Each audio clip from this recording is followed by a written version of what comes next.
அனுசரணை வழங்குவோர்.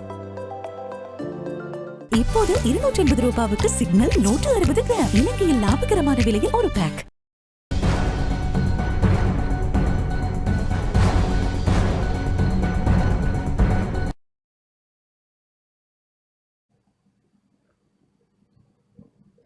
வணக்கம். டான் தமிழொலியின் இரவு நேர பிரதான செய்தி அறிக்கை. செய்திகளுக்காக இணைந்திருக்கும் நான் ரோஹிணி அறந்தவச்செல்வம். முதலில் தலைப்புச் செய்திகள்.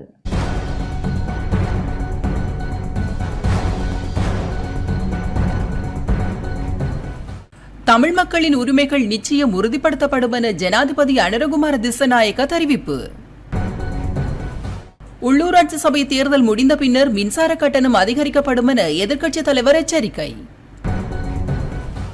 அடுத்த அரசாங்கத்தை உருவாக்கவல்ல பரம்பரையை அணிதிரட்ட ஒன்றிணையுமாறு நாமல் ராஜபக்ச அழைப்பு.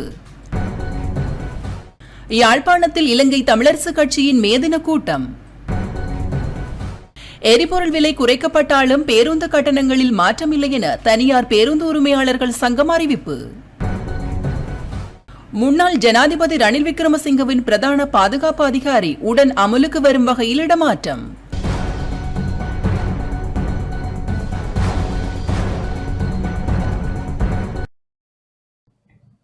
தொடர்பென முதன்மை செய்திகள்.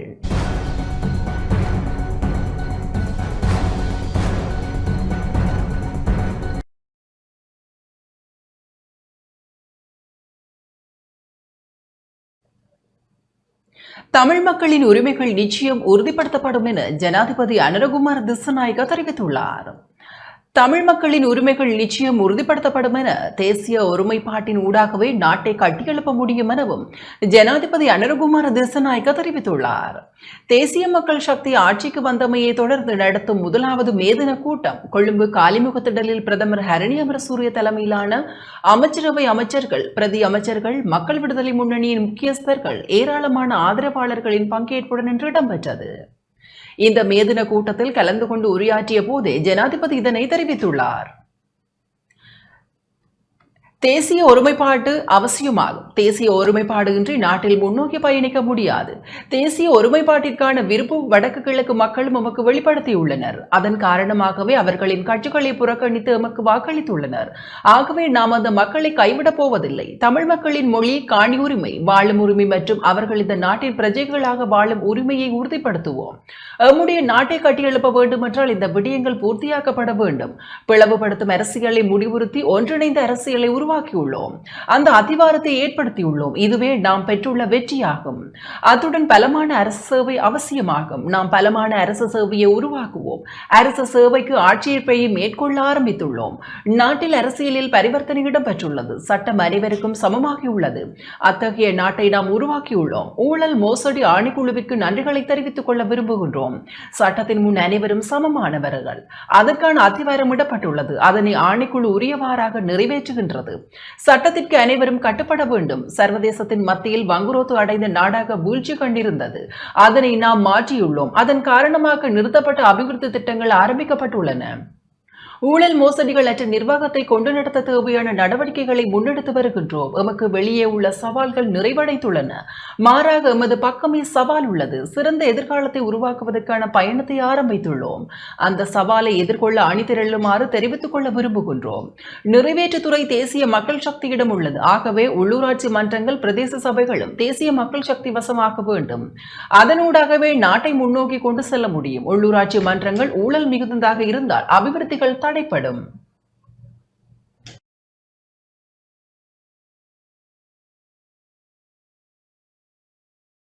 ප්‍රමුඛ කොටගෙන කටයුතු කරන්න පුළුවන් ආණ්ඩුවක් අපි හදලා තියෙනවා. ඒක ඕන රටකට. ඒ නිසා තමයි ජපාන් රජය නතර කරපු ව්‍යාපෘති පටන් ගන්නවා. චීන රජය නතර කරපු ව්‍යාපෘති පටන් ගන්නවා. ඉන්දියානු රජය තව තවත් ආධාර ලබා දෙන්න එකඟතාවය පළ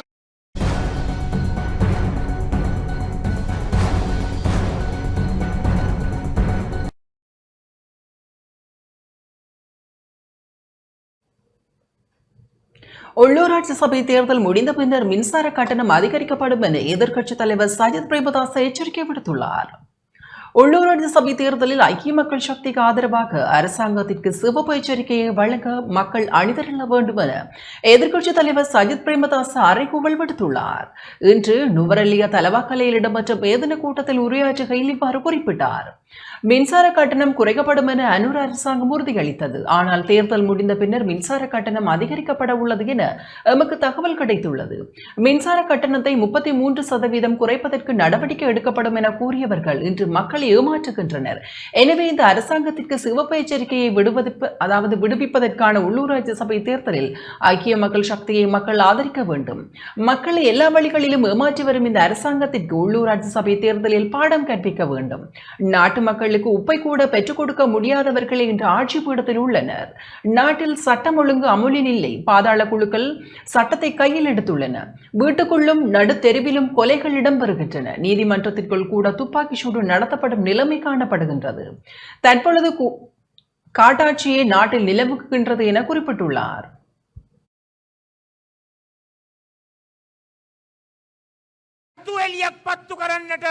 සමගි ජන බලවේගය ජයග්‍රහණය කරවන්නට ඔබගේ සහාය ලබා දෙන්න. වරායේ බාන බිලටම තෙල් ටික දෙනවා කිව්ව රටේ ජනතාවට. වරායේ බාන බිලටම තෙල් ටික ලබා දෙන්නට බැරි වුණේ. மக்களுக்கு வழங்கிய வாக்குறுதிகளை அரசாங்கம் நிறைவேற்ற வேண்டும் என பெரமுனவின் தேசிய அமைப்பாளர் நாமல் ராஜபக்ச தெரிவித்துள்ளார். அடுத்த அரசாங்கத்தை உருவாக்கவல்ல பரம்பரையை அணிதிரட்ட ஒன்றிணையுமாறு ஸ்ரீலங்கா பொதுஜன பெரமுனவின் தேசிய அமைப்பாளர் நாமல் ராஜபக்ச அழைப்பு விடுத்துள்ளார். ஸ்ரீலங்கா பொதுஜன பெரமுனவின் மேதன கூட்டம் ஏமாற்றத்தை பொறுத்தது. இனி அதிலிருந்து எழுவோம் என்னும் தொனிப்பொருளில் இடம்பெற்றது. இந்த மேதன கூட்டத்தில் கலந்து கொண்டு உரையாற்றிய போதே அவர் இந்த அழைப்பை விடுத்துள்ளார். உழைக்கும் வர்க்கத்தினர் மீது எமக்கு அளப்பரிய நம்பிக்கை உள்ளது. அவர்களின் ஊடாகவே இந்த நாட்டை அபிவிருத்திக்கு இட்டுச் செல்ல எம்முடைய அரசாங்கத்தின் ஆட்சியில் கொண்டு செல்ல முடிந்தது. எம்முடைய நாட்டில் உற்பத்தி செய்யக்கூடிய அனைத்தையும் எம்முடைய நாட்டிலேயே உற்பத்தி செய்து உலக சந்தையில் போட்டியாளர்களாக வேண்டும் என்பதே முன்னாள் ஜனாதிபதி மகிந்த ராஜபக்சவின் நோக்கமாக அமைந்தது. அதன் முதல் கட்டமாக முன்னாள் ஜனாதிபதி மகிந்த ராஜபக்ச யுத்தத்தை நிறைவுக்கு கொண்டு வந்தார். அதனைத் தொடர்ந்து நாட்டில் அபிவிருத்தி திட்டங்களை மேற்கொண்டார். ஆனால் அவற்றை தற்போதைய ஆளும் தரப்பினர் ஊழல் செய்ததாக விமர்சித்தனர், குற்றச்சாட்டுகளை முன்வைத்தனர். பொய்யுரைத்து ஆட்சிக்கு வந்த அரசாங்கமாக அனுர் அரசாங்கம் மாறியுள்ளது. உழைக்கும் வர்க்கத்தினரின் வாக்குகளை பெற்று ஆட்சிக்கு வந்த அரசாங்கம் தற்போது அவர்களை மறந்துள்ளது. அதேபோன்று அவர்களின் தொழில் பாதுகாப்பை உறுதிப்படுத்த மறந்து அவர்களை கைவிட்டுள்ளது. அதேபோன்று வரிகளை அதிகரித்துள்ளனர். இதன் காரணமாக உழைக்கும் வர்க்கத்தினர் நெருக்கடியை எதிர்கொண்டுள்ளனர். மக்களின் வாழ்வாதாரத்தை மேம்படுத்துவதற்காகவே எம்முடைய கட்சி உழைத்தது. நாம் பௌத்தர்கள், மாறாக இனவாதிகள் அல்ல. எம்முடைய கட்சி அனைத்து மதங்களின் உரிமைகளையும் பாதுகாக்கும் கட்சியாகும். இளைஞர் யுவதிகளின் புதிய பரம்பரைக்கேற்ற அரசியலை உருவாக்க நாம் தயார். எம்மை அரசாங்கம் அதிகம் தாக்குகின்றது. இதற்கு காரணம் எம்மை பார்த்து ஜனாதிபதி தலைமையிலான அரசாங்கம் அஞ்சுகின்றது. காரணம் நாம் கொள்கை அடிப்படையிலான அரசியலை முன்னெடுத்து செல்கின்றோம். பல வாக்குறுதிகளை மக்களுக்கு வழங்கிய அரசாங்கம் அவற்றை நிறைவேற்றுவதாக தெரியவில்லை. மின் கட்டணத்தை தேர்தலுக்கு பின்னர் கூட்டவுள்ளது. மக்களுக்கு வழங்கிய வாக்குறுதிகளை அரசாங்கம் நிச்சயம் நிறைவேற்ற வேண்டும் என்ற வேண்டுகோளை விடுக்க விரும்புகின்றோம். அடுத்த அரசாங்கத்தை உருவாக்கவல்ல பரம்பரையை அணிதிரள ஒன்றிணையுமாறு அழைப்பு விடுக்கின்றோம். எம்முடைய கட்சி நாட்டை சேதப்படுத்தும் கட்சி அல்ல, மாறாக பயங்கரவாதத்தை நிறைவுக்கு கொண்டு வந்து ஆசியாவில் விரைவாக அபிவிருத்தி அடையும் நாடாக ஆக்கிய கட்சி எம்முடைய கட்சி. அடுத்த ஜனாதிபதி எம்முடைய கட்சியில் இருந்தே தெரிவு செய்யப்படுவார்கள் என தெரிவித்துக் கொள்ள விரும்புகின்றோம். සංඝරත්නයෙන් අවසරයි අපේ ප්‍රධාන ලේකම්තුමන් සාගර කාර්යවසම් මැතිතුමන් වගේම අපේ පක්ෂ ජාතික කැඳවුම්කරු ඩී.වී. චානක අපේ සහෝදර පාර්ලිමේන්තු මන්ත්‍රීතුමන් ඇතුළු අද இலங்கை தமிழரசு கட்சியின் மேதின கூட்டம் யாழ்ப்பாணத்தில் இடம்பெற்றது. இலங்கை தமிழரசு கட்சியின் மேதின கூட்டம் இன்று யாழ்ப்பாணம் வீரசிங்கம் மண்டபத்தில் இடம்பெற்றது. கட்சியின் பதில் தலைவரும் வடக்கு மாகாண அவைத் தலைவருமான CVK சிவஞானம் தலைமையில் இடம்பெற்ற கூட்டத்தில் பதில் பொதுச் செயலாளரும் முன்னாள் நாடாளுமன்ற உறுப்பினருமான MA சுமந்திரன் உட்பட கட்சியின் முக்கியஸ்தர்கள், முன்னாள் மாகாண சபை உறுப்பினர்கள், உள்ளூராட்சி மன்ற வேட்பாளர்கள், மக்கள் பங்கேற்றனர். நாங்கள் மற்றவர் ஏற்கனவே நான் பல இடங்களில் சொல்லியிருக்கிறேன். இந்த தேர்தல் ஆரம்பத்தில் முதலேயே நானும் பொதுச் செயலாளர்களும் இணைந்து ஒரு முடிவுக்கு வந்தோம். அதை பகிரங்கமாகவும் சொன்னோம். நாங்கள் இந்த முறை தமிழ் பரப்பில் இருக்கக்கூடிய கட்சிகளை, அதிலும் தமிழ் தேசியம் சார்ந்த கட்சிகளை விமர்சிப்பதை தவிர்த்து கொள்வோம். அது நாங்கள் இன்று வரை கடைப்பிடித்து வருகின்றோம்.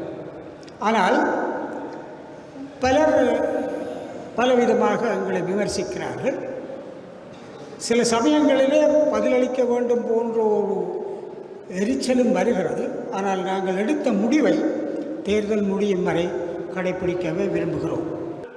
2004ஆம் ஆண்டு நடைபெற்ற இலங்கை பாராளுமன்ற தேர்தலிலே என்றும் எப்பொழுதும் தமிழ் மக்கள் கண்டிராத கேட்டிராத முறையிலே 22 ஆசனங்களை பெற்று முக்கியமான பொறுப்பான கட்சியாக இலங்கை தேசத்திலே காட்சி தந்தது இலங்கை தமிழரசு கட்சியிலே ஆதரவுடன் உள்ள கட்சிகள் என்பதை நீங்கள் மறக்க முடியாது.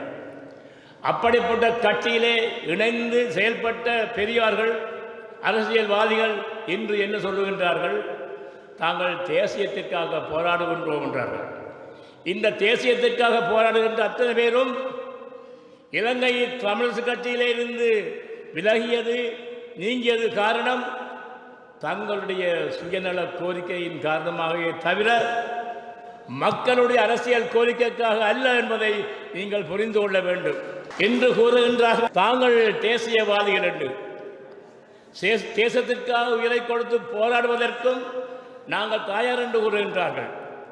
அன்றைய தேசியத்திற்காக போராட்டம் நடந்த வேளையிலே இவர்கள் என்ன செய்தார்கள் என்பதை நாங்கள் நேரடியாக கண்டறிந்திருக்கின்றோம். அப்படிப்பட்டவருடைய அரசியல் சூழ்ச்சிகளையும் அரசியல் வாதங்களையும் நீங்கள் நம்பி வாழக்கூடாது என்பதைத்தான் நான் இன்று உங்கள் மத்தியிலே கூறிக்கொள்ள விரும்புகின்றேன். இலங்கையில் எல்லோரும் சமன், எல்லோரும் இலங்கையர்கள் என்று சொல்லுகிறார்கள். நாங்கள் இலங்கையர் என்று சொல்வதற்குத்தான் எங்களுக்கும் விருப்பம். எங்களுக்கும் ஒரு தேசிய கொடி, ஒரு தேசிய கீதம் என்று எங்களுக்கும் நெஞ்சிலே பற்றுறுதி வர வேண்டும் என்றுதான் நாங்கள் விரும்புகின்றோம். ஆனால் அந்த பற்றுறுதி நீங்கள் எங்களை தமிழர்களாக முதல் ஏற்றுக்கொள்ளுங்கள். ஒரு இனமாக இருக்க நாங்கள் விரும்புகின்றோம். எங்களை நீங்கள் தமிழர்களாக ஏற்றுக்கொள்ளுங்கள். நாங்கள் இலங்கையர்கள் என்று உரக்கச் சொல்லுகின்றோம். அதை விடுத்து நீங்கள் எங்களை ஒரு தேசிய இனமாகவே ஏற்றுக்கொள்ள விரும்பாத போது இந்த இலங்கை நாட்டுக்குள்ளே நாங்கள் 2ஆம் தர பிரஜைகளாக இருக்கின்ற பொழுது நாங்கள் எப்படி இலங்கையர்கள் என்று உணர முடியும்?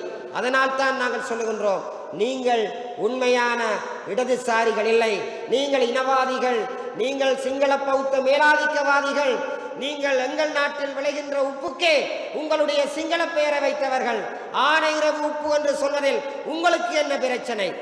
நீங்கள் சொல்லுகின்ற ரஜலுடு என்பதை நாங்கள் சொல்ல வேண்டும் என்றால் முதலில் நீங்கள் எங்கள் தமிழ் மொழிக்கு உரிய அந்தஸ்தை தாருங்கள். 56ஆம் ஆண்டில் இருந்து இன்று வரைக்கும்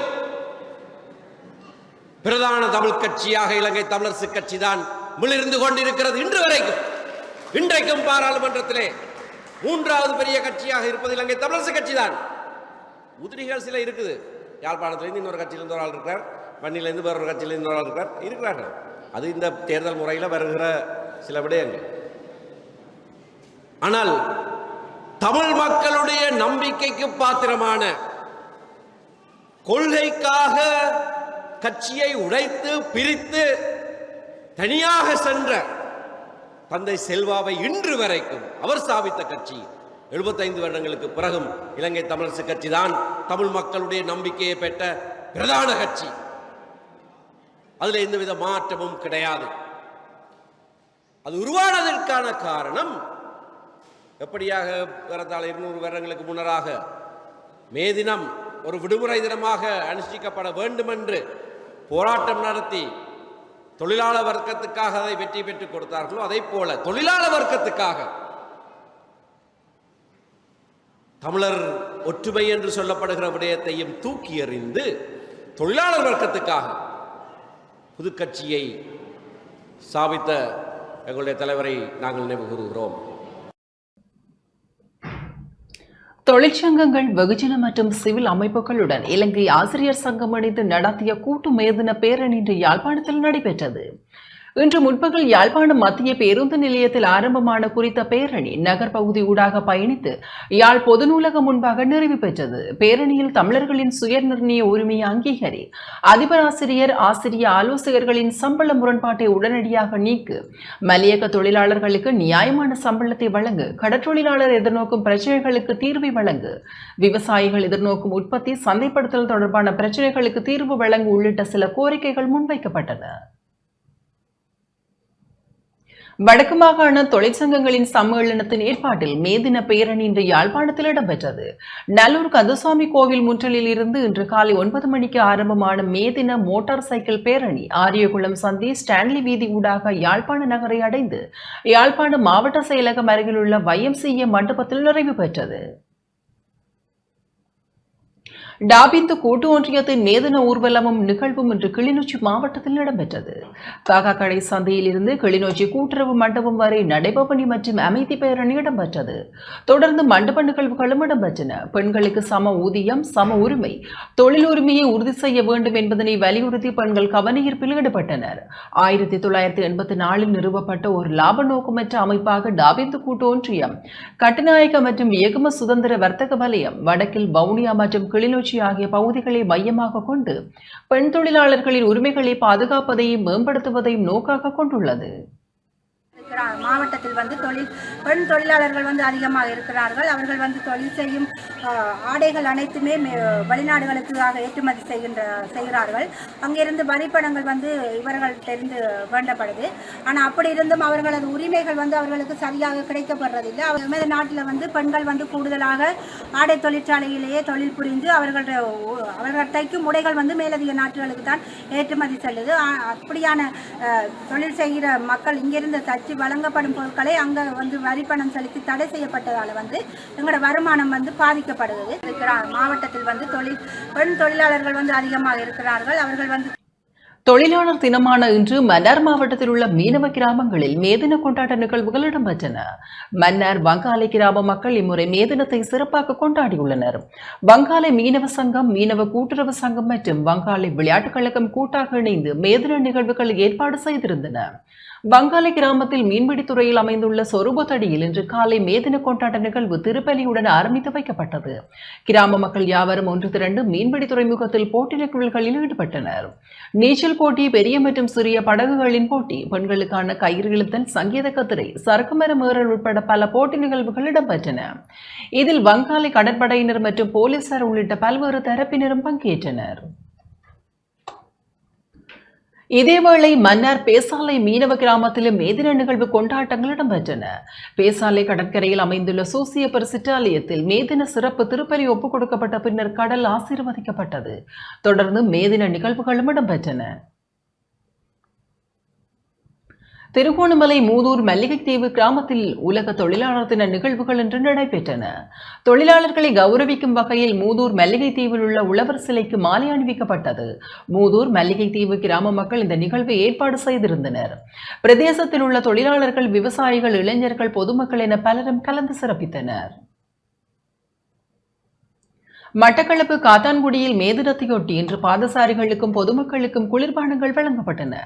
காத்தான்குடி சமூக இளைஞர் அமைப்பு மற்றும் காத்தான்குடி முச்சக்கர வண்டி சாரதிகள் நலன்புரி சங்கம் என்பன இணைந்து நிகழ்வை ஏற்பாடு செய்திருந்தன. காத்தான்குடி பிரதான வீதி குட்வின் சந்தையில் குளிர்பானங்கள் வழங்கப்பட்டன. காத்தான்குடி முச்சக்கர வண்டி சாரதிகள் நலன்புரி சங்கத்தின் தலைவர் முகமது ஜியாம் உட்பட அதன் உறுப்பினர்கள், காத்தான்குடி சமூக இளைஞர்கள் அமைப்பின் உறுப்பினர்களும் நிகழ்வில் கலந்து கொண்டனர். இலங்கையில் உள்ள பிரதான தொழிற்சங்கங்களில் ஒன்றான இலங்கை தொழிலாளர் காங்கிரஸ் இம்முறை பிரதான மேதின கூட்டத்தையோ அல்லது பேரணியையோ நடத்தவில்லை. நுவரெலியா கொட்டகலையில் உள்ள காங்கிரஸ் அலுவலகத்தில் கட்சி கொடி பறக்கவிடப்பட்டுள்ளது. கொட்டகலை முத்துவிநாயகர் கோவிலில் பூஜை வழிபாடு இடம்பெற்றது. இதில் இலங்கை தொழிலாளர் காங்கிரஸ் பொதுச் செயலாளரும் நுவரெலியா மாவட்ட நாடாளுமன்ற உறுப்பினருமான ஜீவன் தொண்டமான் பங்கேற்றார். மேதினத்தை முன்னிட்டு தோட்டம் மற்றும் நகர வாரியாக சிறு கூட்டங்கள் ஏற்பாடு செய்யப்பட்டன. இதில் இலங்கை தொழிலாளர் காங்கிரஸ் பிரமுகர்கள் பங்கேற்றனர். மேதினத்திற்காக செலவிடப்படும் பணம் தோட்ட தொழிலாளர்களின் பிள்ளைகளின் கல்விக்காக ஒதுக்கப்படும் என நாடாளுமன்ற உறுப்பினர் ஜீவன் தொண்டமான் தெரிவித்திருந்தமை குறிப்பிடத்தக்கது.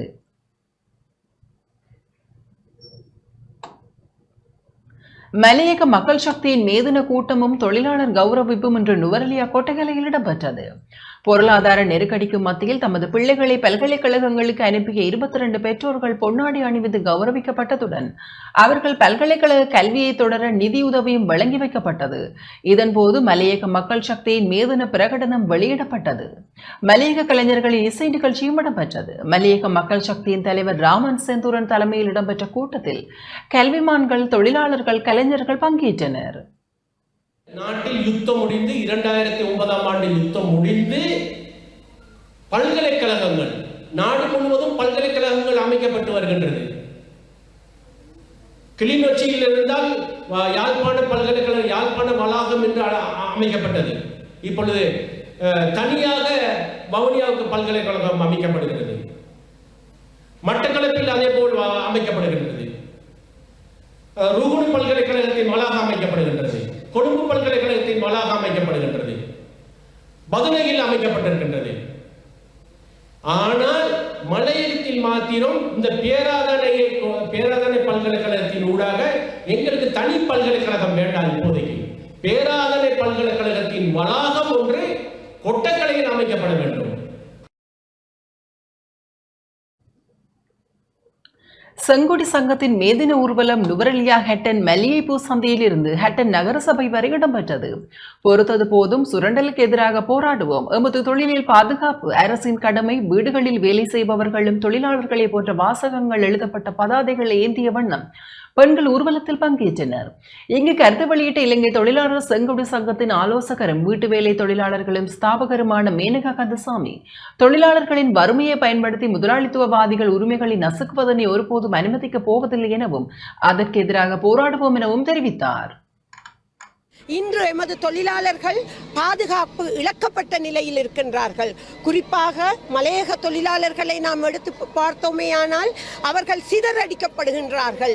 துண்டுக்காணி என்ற ஒரு விடயத்தை அவர்களது வறுமையை பயன்படுத்தி வறுமையை கருவியாக்கி கொண்டு எமது தோட்ட தொழிலாளர்கள் அதுக்கு பகடக்கடையாக்கப்பட்டுள்ளார்கள்.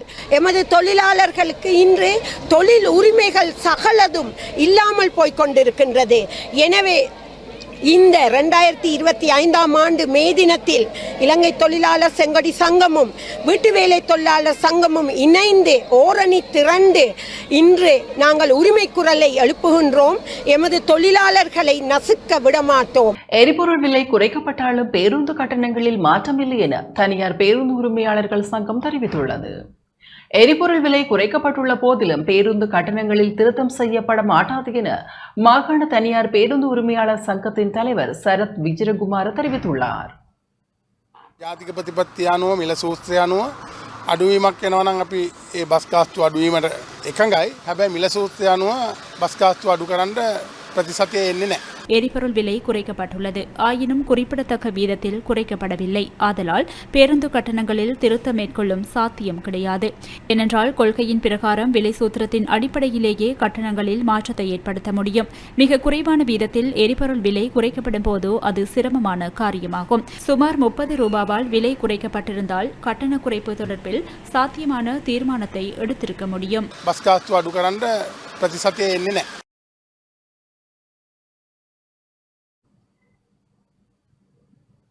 அரசாங்கம் மேற்கொண்டுள்ள எரிபொருள் கட்டண திருத்தம் நகைப்புக்குரியது என தேசிய ஒன்றிணைந்த முச்சக்கர வண்டி சாரதிகள் சங்கத்தின் செயலாளர் ரோஹண பெரேரா தெரிவித்துள்ளார். கொழும்பில் இன்று இடம்பெற்ற ஊடகவியலாளர் சந்திப்பின் போது அவர் இதனை குறிப்பிட்டார். සංගම් මේ ඇප් කොම්පැනි වලින් ලක්ෂ ගණන් ගත්ත මිනිස්සු තමයි අද රියදුරන්ගේ දුක හොයන්න කියන එක හරිම විහිළුවක් වෙලා තියෙනවා. அரசாங்கம் ஆட்சிக்கு வருவதற்கு முன்னர் 160 ரூபாவுக்கு எரிபொருளை பெற்றுக் கொடுக்க முடியும் என கூறியது. தற்போதைய அமைச்சர்கள் அப்போது எல்லா மேடைகளிலும் இதனை கூறினார்கள். ஆயினும் அதனை அரசாங்கத்தால் செய்ய முடியவில்லை. பெட்ரோலின் விலை வெறும் 6 ரூபாவால் குறைக்கப்பட்டுள்ளது. இந்நிலையில் முச்சக்கர வண்டி கட்டணத்தை 1 அல்லது 2 ரூபாவால் குறைக்க முடியுமா? அது சாத்தியப்படாது. பேருந்துகளுக்கு விலை சூத்திரம் காணப்படுவது போல முச்சக்கர வண்டிகளுக்கும் அதனை அறிமுகப்படுத்த வேண்டும் என நாம் கோரியிருந்தோம்.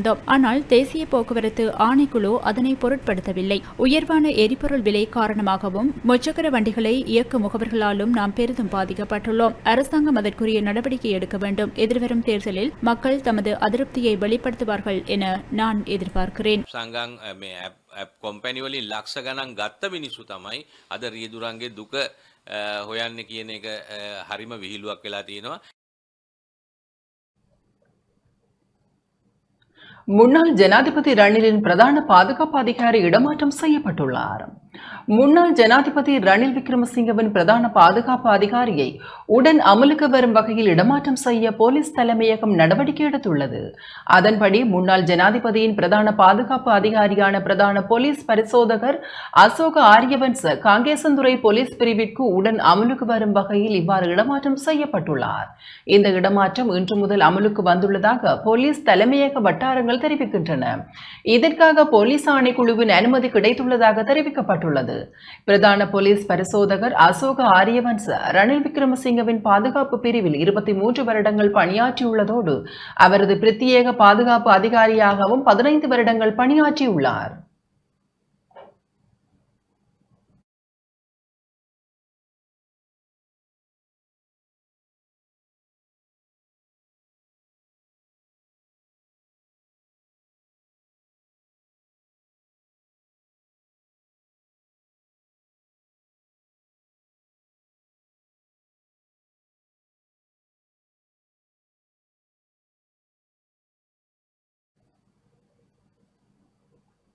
ரணசிங்க பிரேமதாசாவின் 32வது நினைவு தினம் என்று நினைவு கூறப்பட்டது.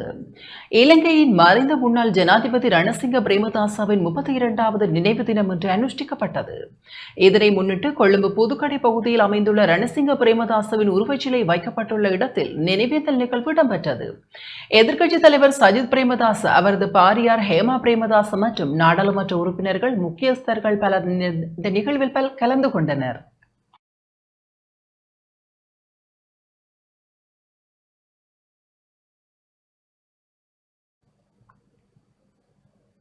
கிளிநொச்சி இரத்தினபுரம் பகுதியில் இன்று முள்ளிவாய்க்கால் கஞ்சி வழங்கப்பட்டது. முள்ளிவாய்க்கால் நினைவு நாளை முன்னிட்டு கிளிநொச்சி இரத்தினபுரம் பகுதியில் இன்று முள்ளிவாய்க்கால் கஞ்சி வழங்கப்பட்டது. இறுதி யுத்தத்தின் போது மக்களின் உணவாக காணப்பட்ட முள்ளிவாய்க்கால் கஞ்சி வீதியால் சென்ற மக்களுக்கு வழங்கி வைக்கப்பட்டது. இதனை புலம்பெயர்ந்து வாழும் உறவினர்கள் முன்னெடுத்தனர்.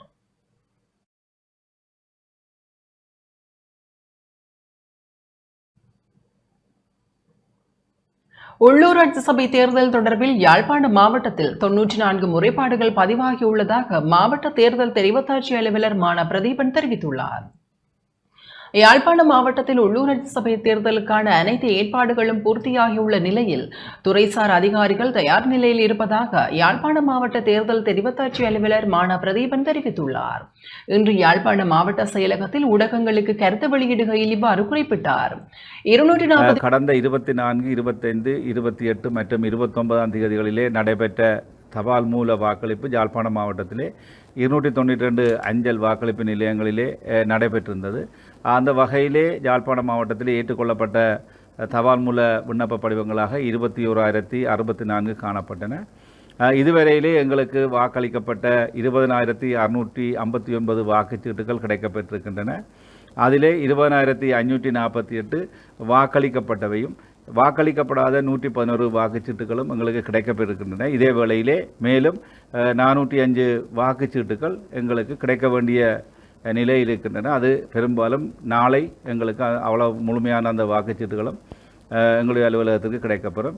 இந்த வாக்குச்சீட்டுகள் தபால் மூலம் பெற்றுக்கொள்ளப்பட்ட வாக்குச்சீட்டுகள் மே மாதம் 5ஆம் தேதி அவற்றை நாங்கள் சிரேஷ்ட தலைமை தாங்கும் உத்தியோகத்தர்களுக்கு வழங்க இருக்கின்றோம். அவர்கள் எடுத்து சென்று நடைபெறுகின்ற தேர்தல் நடைபெறுகின்ற 6ஆம் தேதி இரவு அந்த வாக்கெண்ணல் செயற்பாடுகளை மேற்கொள்வார்கள். 50 வாக்குச்சீட்டுகளுக்கு குறைந்த வாக்குச்சீட்டுகள் இருக்கின்ற சந்தர்ப்பத்திலே அவர்கள் அந்த வாக்கெண்ணல் நிலையங்களிலே மேற்கொள்வார்கள். 50 அல்லது 50க்கு மேற்பட்ட வாக்குச்சீட்டுகளை உடைய வாக்கெண்ணல் நிலையங்களிலே அவை தனியான வாக்களிப்பு நிலையத்தில் எண்ணப்பட்டு கணக்கெடுக்கப்பட இருக்கின்றது. எதிர்வரும் மே மாதம் 6ஆம் தேதி நடைபெறவுள்ள உள்ளூர் அதிகார சபை தேர்தலுக்கான யாழ்ப்பாண மாவட்டத்தினுடைய அனைத்து ஏற்பாடுகளும் பூர்த்தி செய்யப்பட்டிருக்கின்றன. யாழ்ப்பாண மாவட்டத்திலே மாநகர சபை 1, நகர சபைகள் 3, பிரதேச சபைகள் 13ஆக மொத்தம் 17 உள்ளூர் அதிகார சபைகளுக்கான தேர்தல் செயற்பாடுகள் மேற்கொள்ளப்பட்டிருக்கின்றது. அந்த வகையிலே 243 வட்டாரங்களிலே இந்த தேர்தல் நடைபெற இருக்கின்றது. 243 வட்டாரங்களிலும் 3,519 உறுப்பினர்கள் அரசியல் கட்சி மற்றும் சுயேட்சை குழுக்களிலிருந்து போட்டியிடுகிறார்கள். யாழ்ப்பாண மாவட்டத்திலே 517 வாக்களிப்பு நிலையங்களிலே வாக்களிப்பு செயற்பாடுகள் மேற்கொள்ளப்படுகின்றன. அந்த வகையில் அதற்குரிய முழுமையான ஏற்பாடுகளும் மேற்கொள்ளப்பட்டு பிரதேச செயலாளர்களுக்கும் கிராம அலுவலர்களுக்கும் இந்த வாக்களிப்பு நிலையங்களை தயார்படுத்துவதற்குரிய முழுமையான அறிவுறுத்தல்கள் எங்காலே வழங்கப்பட்டிருக்கின்றன. யாழ்ப்பாணம் மாவட்டத்தை பொறுத்தவரையிலே 4,98,140 வாக்காளர்கள் இந்த தேர்தலிலே வாக்களிக்க தயார்படுத்தப்பட்டிருக்கின்றார்கள். தேர்தல் கடமைகளுக்காக 6,320 உத்தியோகத்தர்களும் 1,048 பொலிஸ் உத்தியோகத்தர்களும் கடமையிலே ஈடுபடுத்தப்பட்டிருக்கின்றார்கள். யாழ்ப்பாணம் வேலணை பிரதேச சபைக்கான தமிழ் தேசிய பேரவையின் உள்ளூராட்சி சபை தேர்தலுக்கான அலுவலகம் இன்று நண்பகல் திறந்து வைக்கப்பட்டது. தமிழ் தேசிய பேரவையின் அங்கத்துவ கட்சி தலைவரும் ஜனநாயக தமிழரசு கூட்டமைப்பின் தலைவருமான KV தவராசு அலுவலகத்தை திறந்து வைத்தார். இதில் வேலணை பிரதேச சபை வேட்பாளர்கள் மற்றும் மக்கள் என பலரும் பங்கேற்றனர். கடந்த 8 மாதங்களாக ஜனாதிபதி தேர்தலில் வெற்றி பெற்ற பிறகு அப்பொழுது கொடுத்த வாக்குறுதிகளில் ஏதாவது ஒரு வாக்குறுதியை நிறைவேற்றிருக்கிறார்களா? இன்று 3வது தேர்தலுக்கு வருகிறார்கள். ஒரு வாக்குறுதியை நிறைவேற்றிருக்கிறார்களா? இல்லை. ஒரு அரசியல் கைது கூட அவர்கள் விடுதலை செய்யவில்லை. அரசியல் கைதியில் இல்லை என்கிறார்கள். இதை மக்கள் கவனத்திலே கொள்ள வேண்டும். அதே போன்று பயங்கர தடைச்சட்டை நீக்கப்படும் என்று சொல்லி இதே ஜனாதிபதி அவர்கள் பாராளுமன்றத்திலே பல தடவைகள் கூறினார், எங்களுக்கு கொடுத்த வாக்குறுதிகளை நிறைவேற்றுங்கள், அரசியல் கைதிகளை விடுதலை செய்யுங்கள், பயங்கர சட்டத்தை நீக்குங்கள், எங்களுடைய அரசியல் தீர்வுக்கு ஒரு வழியை காட்டுங்கள். உள்ளூர் ஆட்சி என்பது நாங்கள் ஆட்சி புரிவது, எங்களுடைய ஒரு துணை தெரிவு செய்வது. நாங்கள் பிரிந்திருந்தால் தொடர்ச்சியாக எங்களுக்கு வீழ்ச்சி தான் வரும். தமிழ் தேசிய மக்கள் முன்னணியின் யாழ் வட்டுக்கோட்டை தொகுதியின் 5ஆம் வட்டாரம் தொல்புரம் பகுதிக்கான பிரசார கூட்டம் வேட்பாளர் வரதராஜ விதுஷனின் ஒருங்கிணைப்பில் இடம்பெற்றது. வலிகாம மேற்கு பிரதேசத்தின் 5ஆம் வட்டாரத்திற்கான தொல்புரம் மேற்கு தொல்புரம் கிழக்கு வட்டாரங்களுக்கான வேட்பாளர் தலைமையில் கூட்டம் இடம்பெற்றது.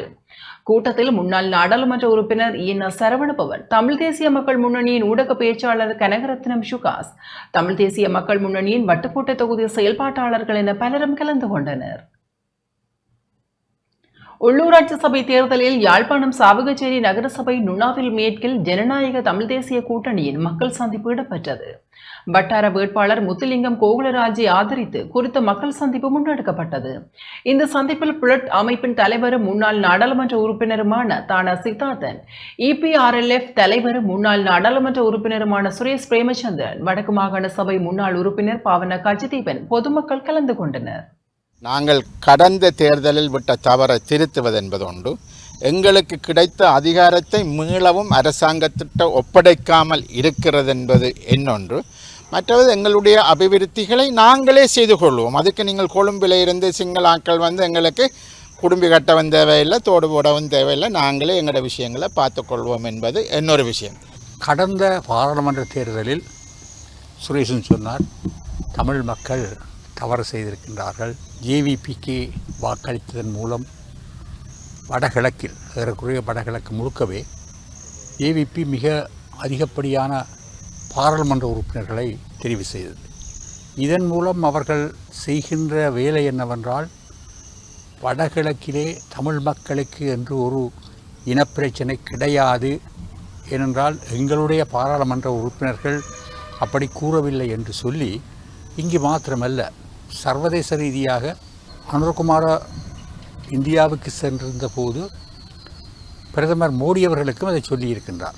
ஆகவே நீங்கள் இதிலே பெரிதாக தலையிட தேவையில்லை. தமிழ் மக்கள் ஒரு மிகப்பெரிய தவறு செய்த காரணத்தினால் கடந்த பாராளுமன்றத்திலே அவர்களுக்கு அது ஒரு வசதியாக இன்று இருக்கின்றது.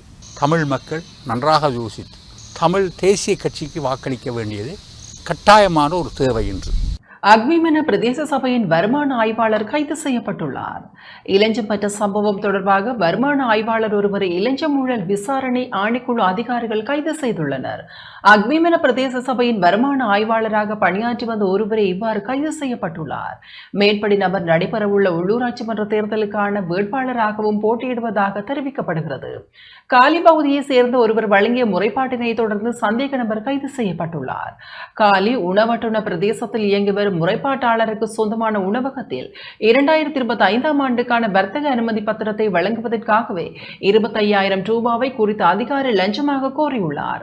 அதன்படி முறைப்பாட்டாளர் வழங்கிய முறைப்பாட்டிற்கு அமைவாக நேற்று சம்பந்தப்பட்ட அதிகாரியை முறைப்பாட்டாளரின் உணவகத்தில் வைத்து லஞ்ச ஊழல் விசாரணை ஆணைக்குழு அதிகாரிகள் கைது செய்தனர். கைது செய்யப்பட்ட சந்தேக நபர் காலி நீதவான் நீதிமன்றத்தில் ஆஜர்படுத்தப்பட உள்ளார்.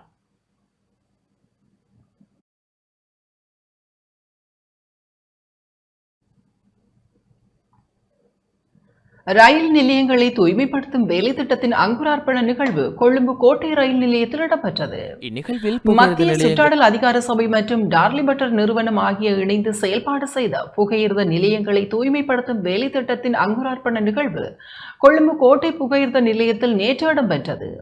இந்த நிகழ்வில் புகையிரத நிலையங்களை சுத்தப்படுத்துவதற்காக டார்லி பட்டர் நிறுவனத்தின் தயாரிப்பான பயோக்ளீன் புகையிரத நிலைய பொறுப்பதிகாரிகளிடம் கையளிக்கப்பட்டது. மேலும் இந்த அங்குரார்ப்பண நிகழ்வில் மத்திய சுற்றாடல் அதிகார சபை உறுப்பினர்கள், டார்லி பட்டர் நிறுவன ஊழியர்கள், புகையிரத நிலைய அதிகாரிகள் உள்ளிட்ட பலரும் கலந்து கொண்டமை குறிப்பிடத்தக்கது.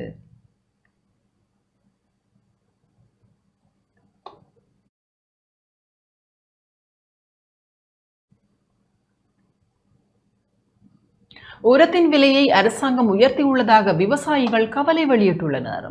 இந்த வருடம் சிறுபோகம் தொடங்கியிருந்தும் கூட அரசாங்கம் உரத்தின் விலையை உயர்த்தியுள்ளதாக விவசாயிகள் குற்றம் சாட்டுகின்றனர். முந்தைய பருவத்துடன் ஒப்பிடும்போது விவசாயத்திற்கு தேவையான நெல்லின் விலை இந்த பருவத்தில் 1100 ரூபாய் அதிகரிக்கப்பட்டுள்ளதாக ஏலகர இயக்கத்தை சேர்ந்த விவசாயிகள் சுட்டிக்காட்டுகின்றனர். அத்துடன் 2025 சிறுபோகத்தில் நெற்பயிர் செய்கை தொடங்குவதில் ஏராளமான சிக்கல்களை எதிர்கொள்வதாக பல்வேறு பகுதிகளில் உள்ள விவசாயிகள் கடந்த சில நாட்களாக சுட்டிக்காட்டியுள்ளனர். மேலும் நெற்செய்கைக்கு தேவையான உரமானிய தொகை முறையாக வங்கியில் சேர்க்கப்படவில்லை என்பது விவசாயிகள் எதிர்கொள்ளும் மற்றொரு பிரச்சினை என குறிப்பிடப்பட்டுள்ளது. இதேவேளை கடந்த 10 ஆண்டுகளில் நாட்டில் விவசாய மேம்பாட்டிற்காக $750 மில்லியன் மேலாக வெளிநாட்டு உதவியாக பெறப்பட்டதாக தெரிவிக்கப்பட்டது. குறித்த திட்டங்களுக்கு முறையாக பயன்படுத்தப்பட்டதா என்பது குறித்து விசாரிக்க தேசிய விவசாயிகள் சங்கத்தின் தலைவர் அனுராதா தென்னகோன் நேற்று விவசாய அமைச்சிற்கு சென்றதாக தெரிவிக்கப்படுகின்றமை குறிப்பிடத்தக்கது.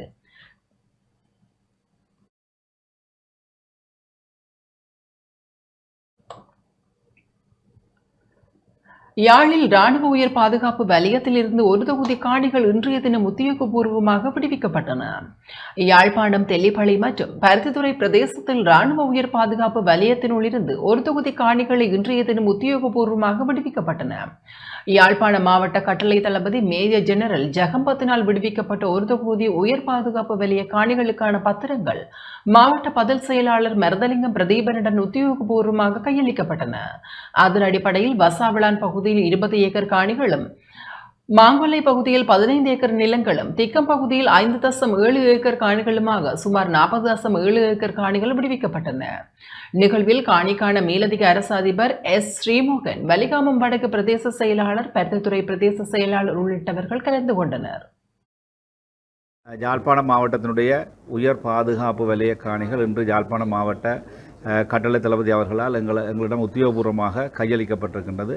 அந்த வகையிலே வலிகாமம் வடக்கு தெல்லிப்பளை பிரதேச செயலகத்தைச் சேர்ந்த காணிகளும், வடமராட்சி வடக்கு பருத்தித்துறை பிரதேச செயலகத்தைச் சேர்ந்த காணிகளுமாக மொத்தம் 40.7 ஏக்கர் காணி இன்று உத்தியோகபூர்வமாக எங்களிடம் கையளிக்கப்பட்டிருக்கின்றது. அந்த வகையிலே J233 காங்கேசந்துறை மேற்கு மாங்கொல்லை கிராமத்துக்குரிய 15.13 ஏக்கர் காணியும், அதே வேளையிலே J244 வசாவளான் கிழக்கு ஒட்டகபுலம் கிராமலர் பிரிவுக்குரிய 20 ஏக்கர் காணிகளும் விடுவிக்கப்பட்டிருக்கின்றன.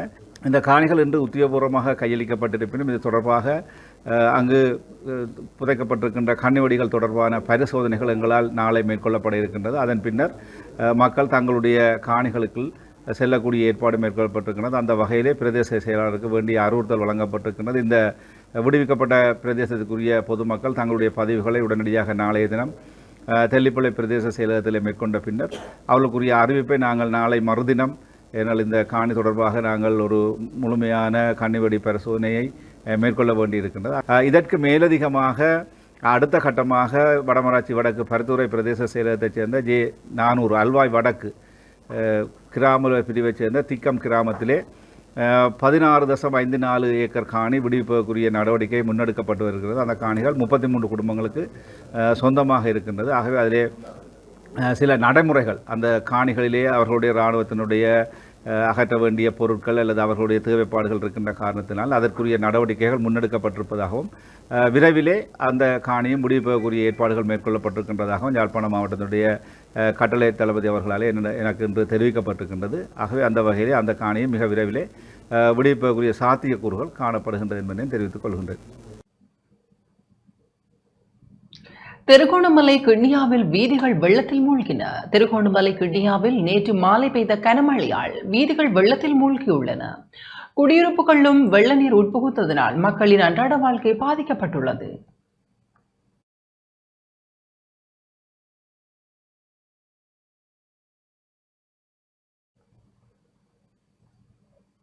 இந்திய நாடாளுமன்ற உறுப்பினர் காசிநாத் செந்தில் மன்னாருக்கு விஜயம் மேற்கொண்டார். இந்தியா தமிழ்நாடு திருவள்ளூர் தொகுதி நாடாளுமன்ற உறுப்பினர் காசிநாத் செந்தில் மன்னாருக்கு விஜயம் மேற்கொண்டார். சிவில் சமூக செயல்பாட்டாளர் ஒருவரின் ஏற்பாட்டில் பல்வேறு பொது அமைப்புகளின் பிரதிநிதிகளையும் மீனவ பிரதிநிதிகளையும் சந்தித்து வருகின்றார்.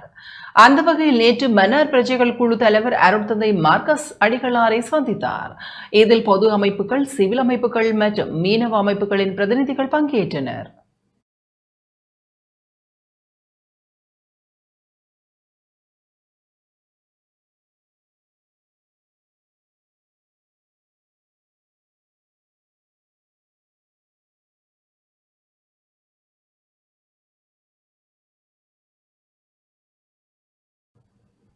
இத்துடன் டான் தமிழொலியின் இரவு நேர பிரதான செய்தி அறிக்கைகள் நிறைவு பெறுகின்றன. தொடர்ந்து நமது டான் தமிழொலி நிகழ்ச்சிகளின் வாயிலாக இணைந்து கொள்ளுங்கள். வணக்கம்.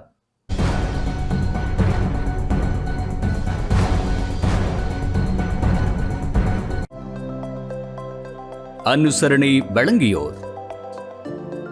இப்போது 280 ரூபாவுக்கு சிக்னல் 160 கிராம். இலங்கையில் லாபகரமான விலையில் ஒரு பேக்.